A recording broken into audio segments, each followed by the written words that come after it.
I love the way Raj ended his session, that the Old Testament, in fact, the whole Bible is a little bit messy. Not so.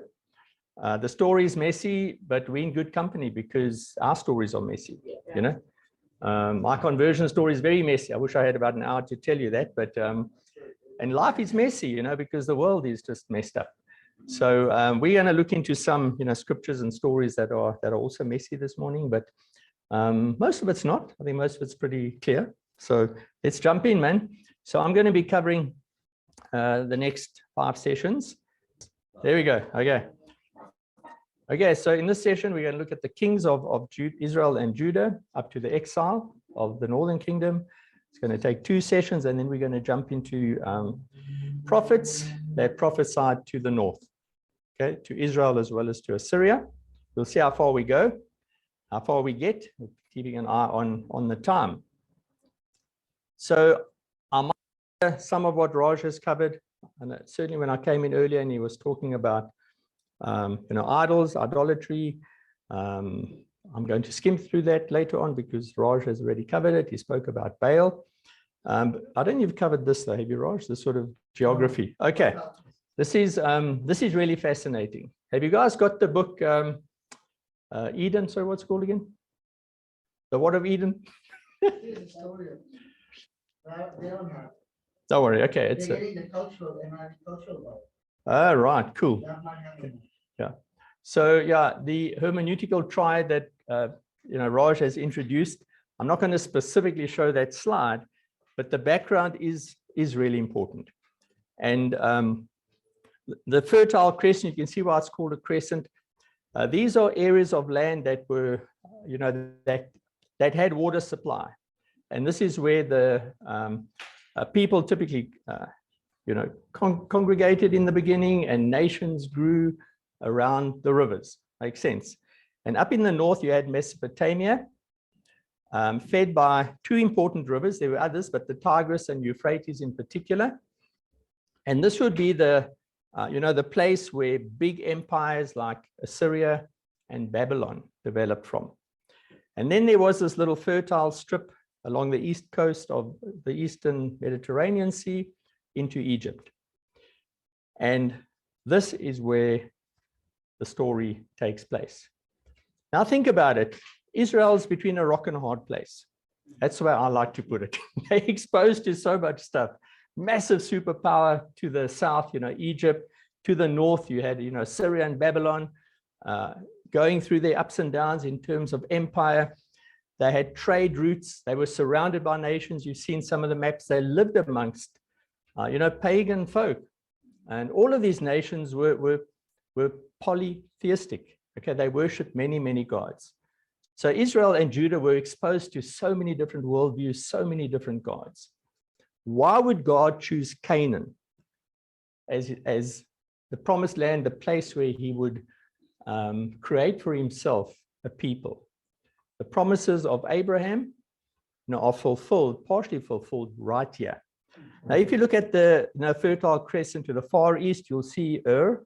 I don't know how you pronounce it, next to the Persian Gulf. You know what's the relevance of Ur? That's where Abraham came from. Okay, and then he was sent up. He followed probably the Euphrates River, and God's promises to Abraham probably happened along where the Euphrates River sort of turns north roundabout there. Okay, and then we know the descendants of Abraham then moved south along the Fertile Crescent, following the rivers, and then eventually settled after some time in Egypt, okay, where the nation was developed, settled in Canaan. Why Canaan? I mean, surely the easier places, you know, to actually establish your people.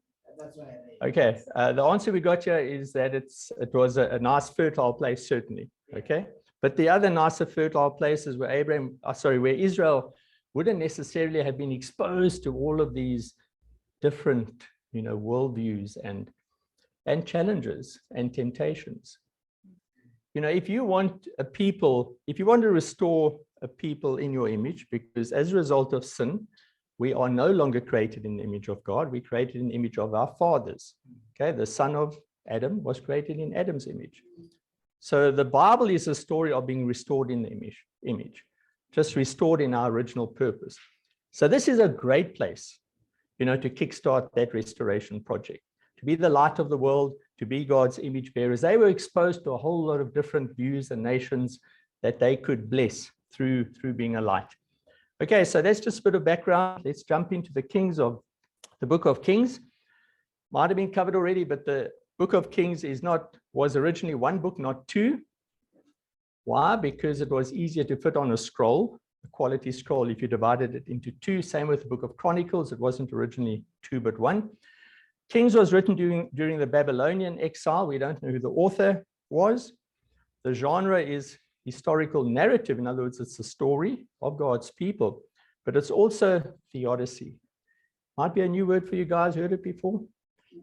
But theodicy is a literary form, genre, that explains the actions of God. It justifies why God behaves in a certain way, and why God treats, in particular in this case, why he treated his people in a certain way.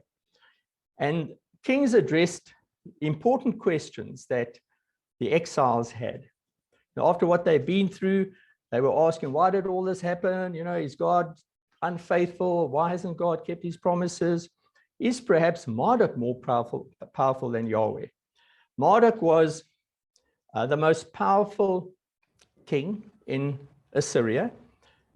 He was the God of gods. He oversaw the pantheon of gods, all the other gods. And he was also the God of creation and judgment in their mind. Okay, so you have Yahweh, you have Marduk. It seems like Marduk's actually won. Maybe God has been defeated. Now, these were some of the questions that the exiles would have been asking. But the answer that King gives very definitively is that God has not failed these people, but God's people, led by their kings, have failed their God. That's the purpose of the author of Kings, to address the questions, but pretty much say, no, it's not God's fault. You're the guys who've been unfaithful. Okay, so remember that as we go through the book of Kings. God's basic instructions we read in Deuteronomy 28:30. Do good, you'll be blessed. Do bad, you'll be cursed. Do really bad, you'll be exiled. But no matter what you do, there's always a chance to repent. You will be given another chance. And in Kings, sorry, before I get there, forgot about this.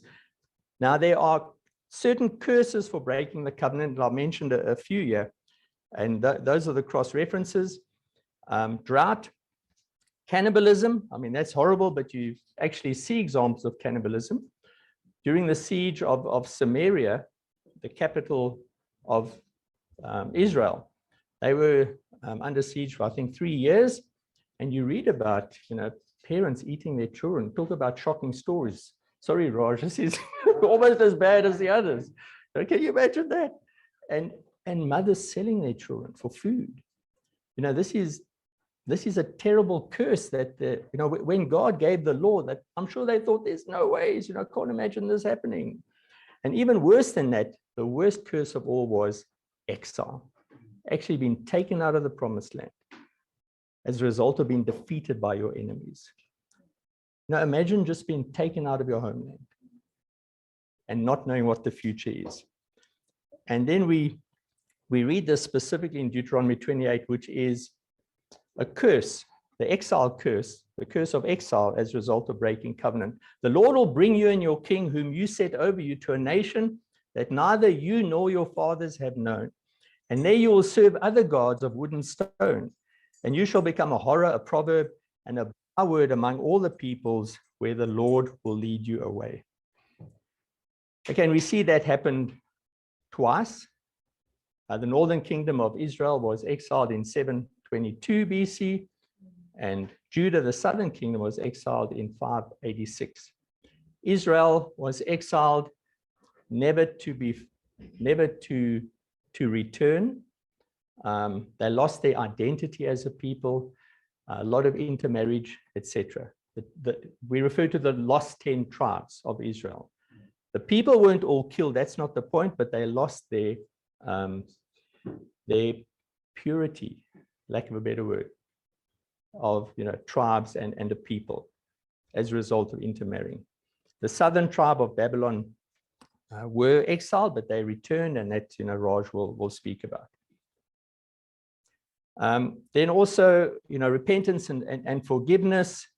I'm not going to go into all the detail here, but Kings has strong Deuteronomy themes, because the author is reminding his people that God gave you the law.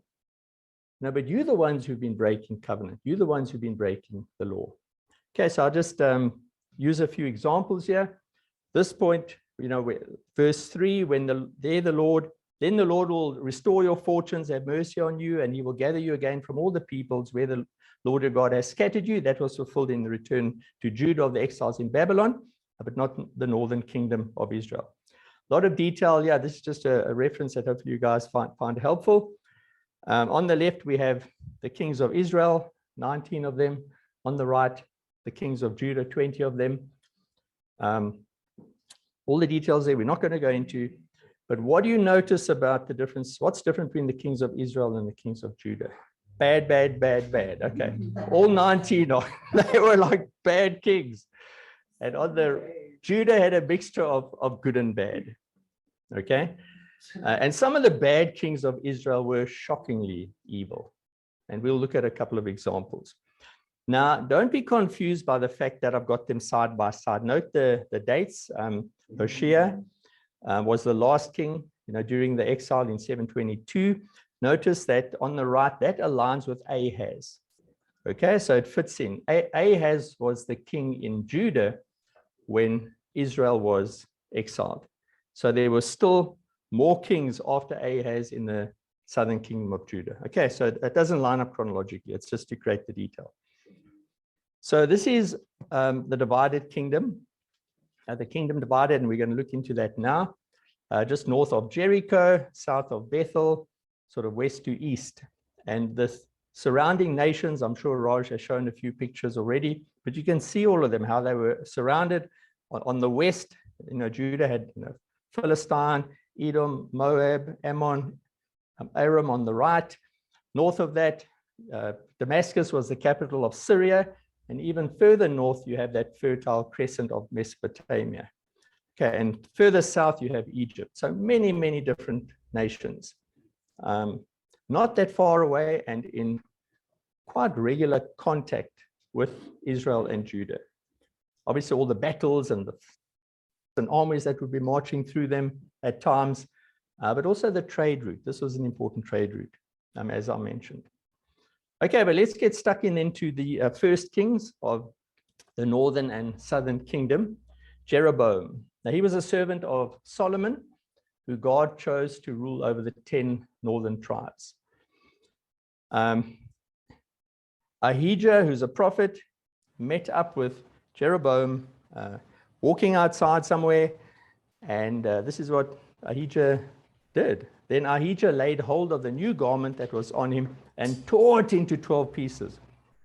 I love the prophets, don't you? I think we should use this as a sermon illustration. I can imagine Rod ripping off his shirt, don't you, and tearing up his shirt. So these prophets were amazing, and they acted out, God's judgment and God's plans often. So anyway, so Ahijah did this, and he said to Jeroboam, "Take for yourself 10 pieces, for thus says the Lord, the God of Israel. Behold, I'm about to tear the kingdom from the hand of Solomon and will give you 10 tribes. But he shall have one tribe for the sake of my servant David and for the sake of Jerusalem, the city that I've chosen out of all the tribes of Israel. Because they have forsaken me and worship Ashtoreth, who's a goddess, who was kind of I don't know how to interpret this, but seemed to be the companion, let's put it that way, of a lot of the other sort of men gods. Okay, so she was kind of the top goddess. And they have not walked in my ways," talking about the northern kingdom. But right up front, we know God's plan is that for the sake of my servant David, because of his promises to David, that David was a man after God's own heart, in spite of all the sin that we heard about earlier on, that God was faithful to his promises. And right up front, he's saying that, you, Jeroboam, you're going to have the 10 tribes. But, for the sake of my servant David, the southern tribe, Judah, and the smaller tribe. Who was the smaller tribe, Raj? I forgot. Manasseh. Yeah, Judah and Manasseh. Those tribes are going to stay. They're going to stay in Jerusalem. Okay, but the northern tribes are going to be kind of Benjamin. Sorry, the half. Yeah, thank you. Yeah. I always worry, but it's kind of not exactly. 12 or 13, but yeah, half tribe. Cool. Now, that was Jeroboam. So God has prepared Jeroboam. This is what I'm going to do. I'm going to take 10 tribes, and you're going to take them. Rehoboam was Solomon's son. He took over as king of the southern kingdom. He was approached by the northern tribes to lessen the tax burden. One of the things that Solomon did was he taxed his people heavily. I mean, all of his building projects, the temple, but a lot of other building projects. And I mean, 300 wives. Is it 300? 300 wives and a bunch of cogs. And imagine the lobola this guy had to pay. Eh? I mean, that was the Eastern culture. And these were all sort of royal women. And it was to develop all of these alliances. How do you form an alliance? Just marry one of the princesses. So this guy, he's running the business, running the government was pretty expensive. And he taxed the people very heavily, overtaxed them. And so Rehoboam then, this is all he's known. His father has just taxed the people. So he gets advice from senior elders, sort of the older guys who've advised Solomon. And the older guys been a little bit more temperate, say, no, this is actually a chance to build some bridges, get the guys on your side, reduce the taxes a little bit. I think that's good advice, right? You don't want to follow in the footsteps of your father. You don't have to have 300 wives, etc. But no, he takes the advice from his peers, bunch of young men, testosterone, campus students, let's fight, let's create some problems here. And he listens to his friends. His 1 Kings 12 verse 14. He spoke to them he's now speaking to representatives of the northern tribes of Israel, including Jeroboam, who's with them. He spoke to them according to the counsel of the young men, saying, my father made your yoke heavy, but I will add to your yoke. My father disciplined you with whips, but I will discipline you with scorpions. This is not exactly creating a collaboration right? Okay, so not surprisingly, they decide we out of here, boy. Cheers, Southern Kingdom. What portion do we have in David? We have no inheritance in the son of Jesse. To your tents, O Israel. Look now to your own house, David. So Israel went to their tents. To your tents, the way of saying, let's go back to our homes, and that's it. Cutting ties, we've been shut off. It's just the way it is. But look what Jeroboam did. He was what would you call him? A slightly insecure guy, I'd say. Now he realizes that as long as the temple's in Jerusalem, my people are going to be tempted. Now, if they go to the temple, and it's close, it's kind of convenient, they're going to be influenced by the southern king, and who knows how many of them might shift allegiance to the southern, to Judah. So he says, if this people go up to offer sacrifices in the temple of the Lord of Jerusalem, at Jerusalem, then the heart of this people will turn again to their Lord, to Rehoboam, king of Judah, and they will kill me and return to Rehoboam, king of Judah. So once said, this king also takes counsel. Surprise, surprise, not very good counsel.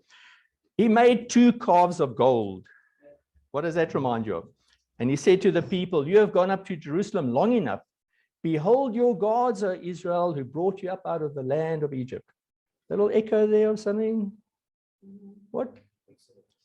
Yeah, at the foot of the mountain when Moses was up with God. The people wanted a golden calf created. Okay, so Jeroboam decides to have 2, one in the south and one in the north. Okay, just to really, so his people are not tempted. One very close to the border, so guys are not tempted to hop over to go to Jerusalem, but we're going to have a golden calf there. Think of the guys up in Dan, we'll have one there as well. Okay, so behold your gods. Behold your gods. We got 2 calves, and he has a chance to worship. But the intention and even the practice in those days was to worship Yahweh, God, at some of the high places. It was syncretism. We'll talk about that. So if you wanted to worship, your gods, that's fine. We'll worship our God. And it was all sort of mixed. Scary. Verse 29, and he set one in Bethel and the other one in Dan, north and south. Then this thing became a sin. Understatement. For the people went as far as Dan to be before one. He also made temples on high places and appointed priests from among all the people who were not of the Levites.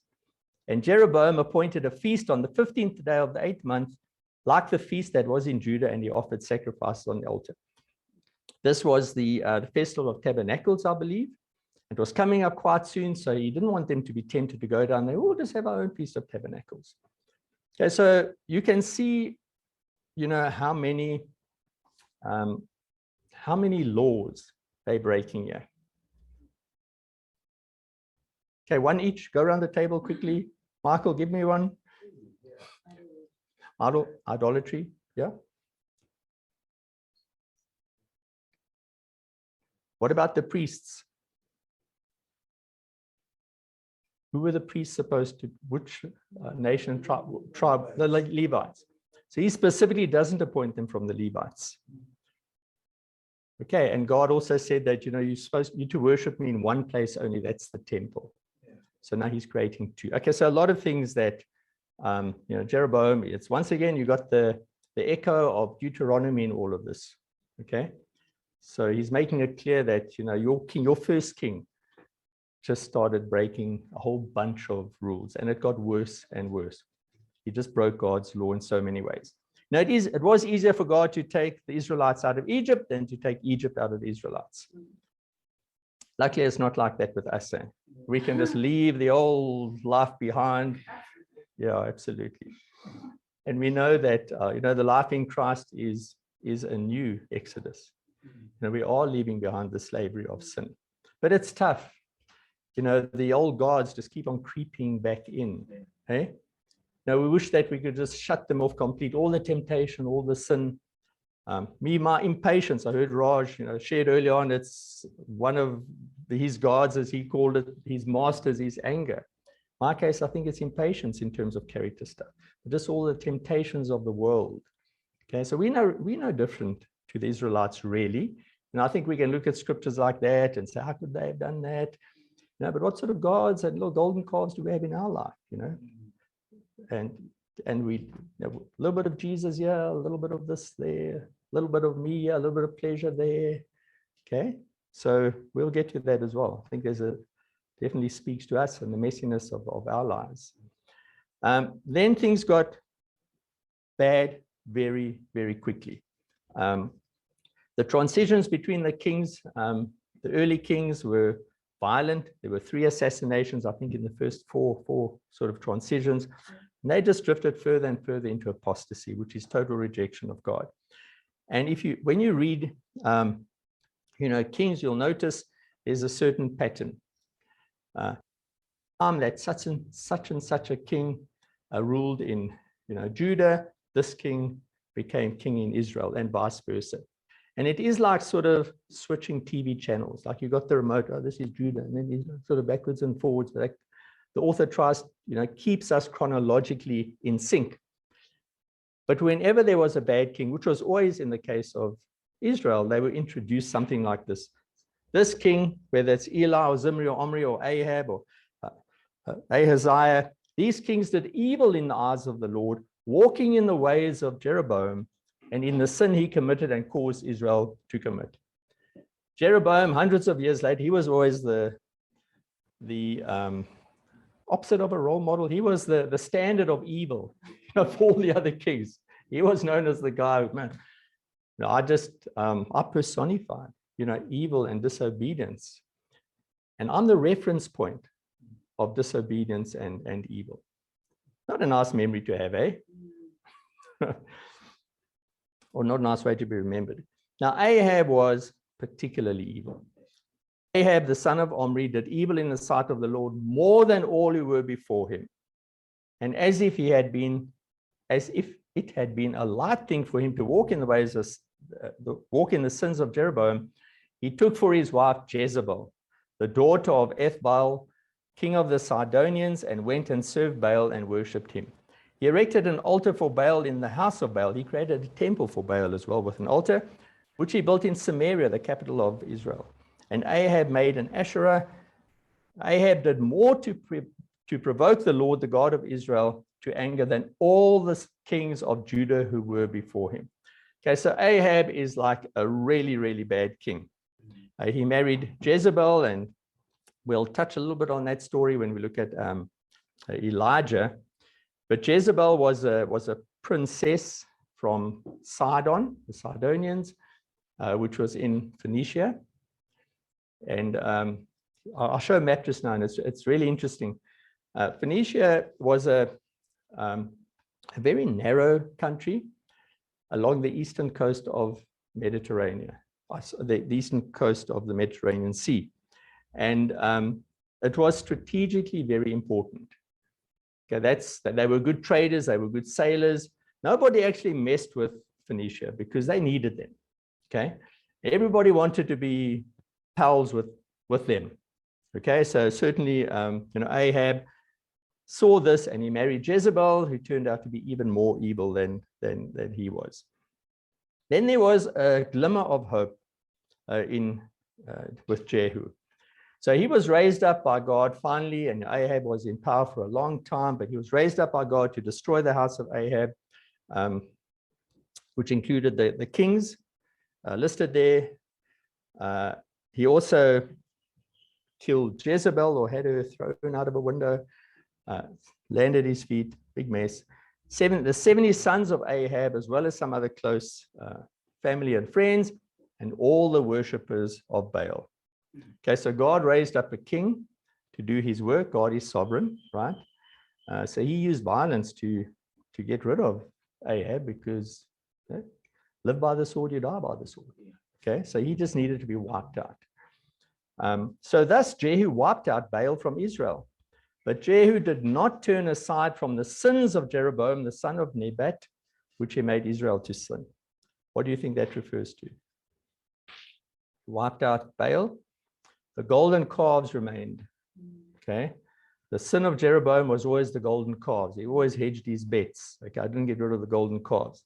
That is the golden calf. Sorry, it does say it there. And the Lord said to Jehu, because you have done well in carrying out what is right in my eyes, and have done to the house of Ahab according to all that was in my heart, your sons of the fourth generation shall sit on the throne of Israel. But Jehu was not careful to walk in the law of the Lord, the God of Israel, with all his heart. He did not turn from the sins of Jeroboam, which he made Israel to sin.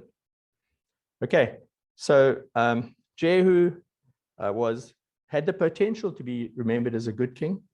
He was used by God. He was obedient to God. Don't know what his motives were. Maybe it was just after the power, right? Violence to get into power. But he also is remembered as someone who just didn't clean up.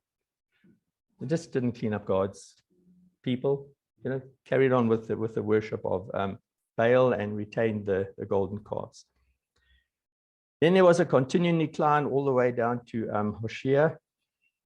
Once again, all the kings, whichever king you read about, they did what was evil in the sight of the Lord. They did not depart from the sins of Jeroboam. Okay, the benchmark of bad king, Jeroboam. That's what he's remembered for.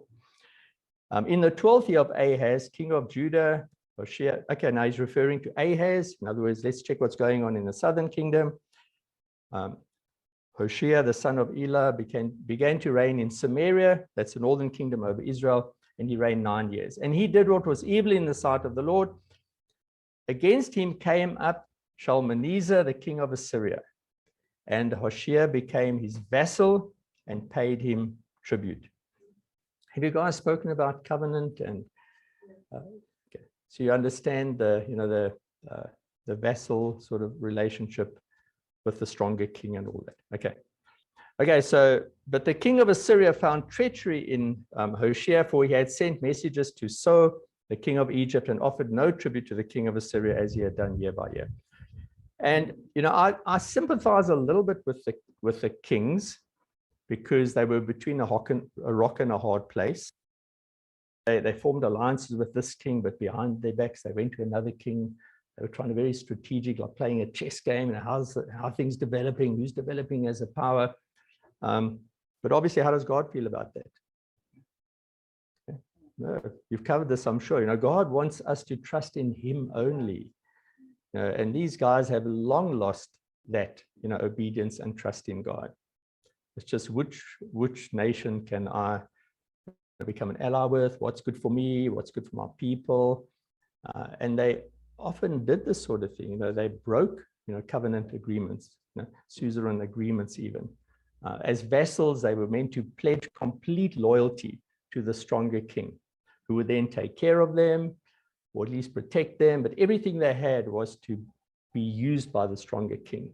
Okay, so you can imagine that, Syria wasn't so fired up about this.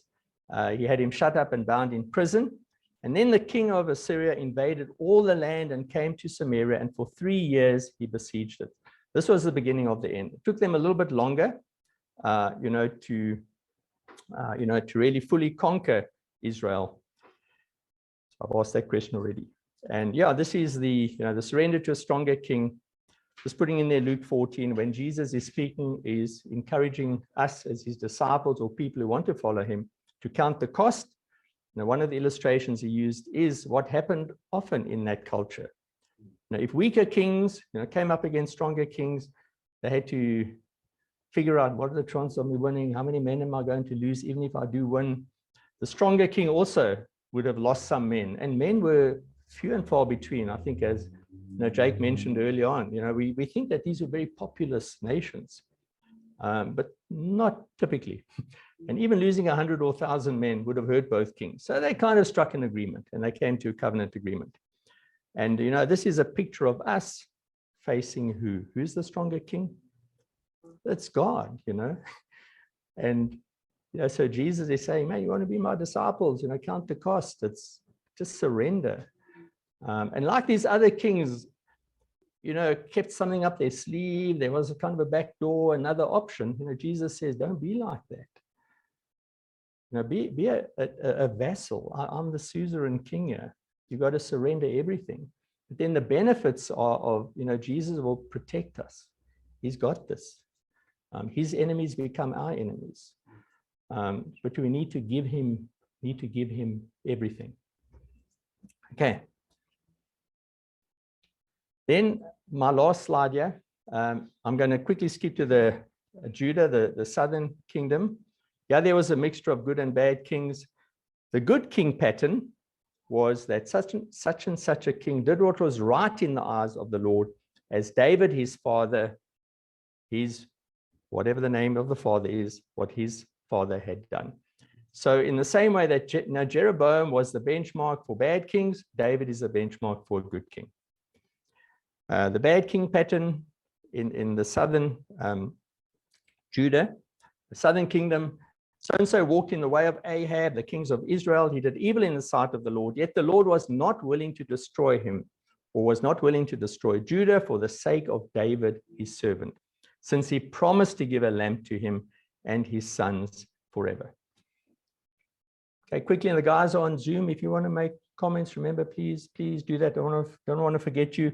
But what does this tell us about the character of God, what you read there?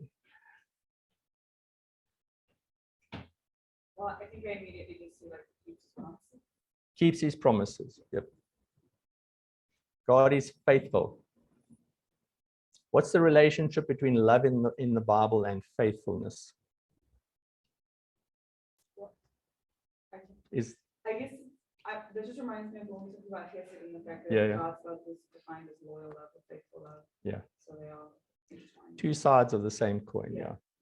And it's the same with us, and sadly, this word love and concept of love has been so lost in the world, hasn't it? It's not a feeling. It certainly involves emotional connection, but husbands and wives, husbands, love your wives. No, you guys aren't married yet, but that's about faithfulness. Be faithful to, loyal to. Yeah. Okay. And, but so God is our example of loyalty and faithfulness. God had so many reasons to just walk away from his people. We've broken covenants so many times, but God is faithful. We don't need to look at it for other masters, other lords, other gods. God is faithful. And that's what, we read in the Old Testament over and over again, God's promises to Abraham and to, the sons of Abraham and to David. God is faithful.